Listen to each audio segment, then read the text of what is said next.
Starbloom seeds have landed with today's update in preparation for 110 crafting coming out next week. So a new farming plant, a flower, the Starbloom, is being introduced today ahead of time because it's going to produce materials that are going to be used for 110 crafting, allowing these items to flood into the market for when that launches. If you want to get your hands on some of these brand new Starbloom flower seeds, there are several ways to get them. Through mining, you can get them through shooting stars, size 7 or greater. There's a 1 in 200 chance per swing. With thieving, you can get them through pickpocketing master farmers, dwarf traders, or gnomes. Through Slayer, you can get them from drops from the Lost Grove creatures, Vile Blooms, Camel Warriors, and Ganodermic beasts. And 2 bosses drop it, Croesus and the Calphite King. Do note that Starbloom flower seeds will replace Worm seeds on the Calphite King and inert adrenaline crystals on Camel Warriors and the Croesus tables. Once you have these seeds, however, they can be planted alongside a battle staff in a similar fashion to how grapes are grown with planks, and they're just grown at the flower patches you see at a lots. This will require 100 farming, by the way, and when harvested will yield 12 Starbloom flowers, which will be able to be woven into cloth when the 110 crafting update comes out. Anyways, if you enjoyed the video so far, please hit that like button. If you're not subscribed yet and you'd like to stay up to date on all things RuneScape related, then hit that subscribe button. Thank you.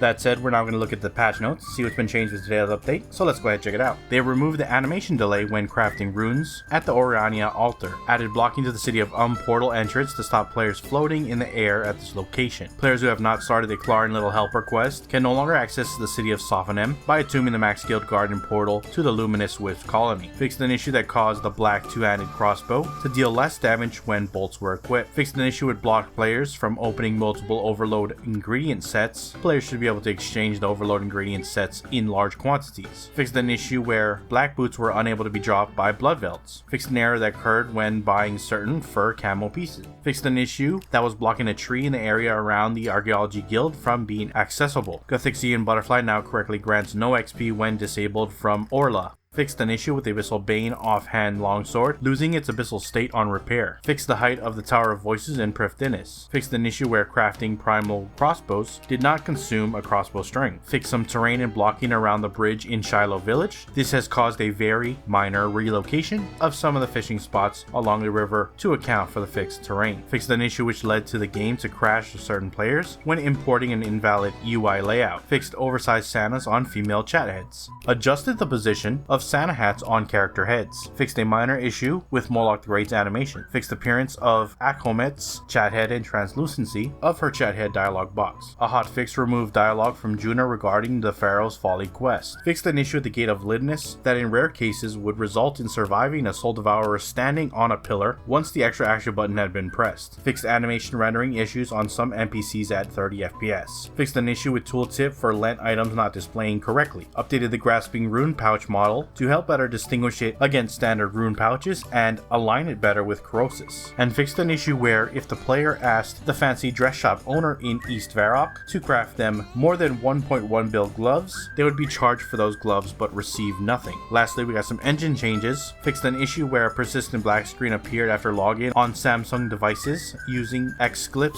GPUs.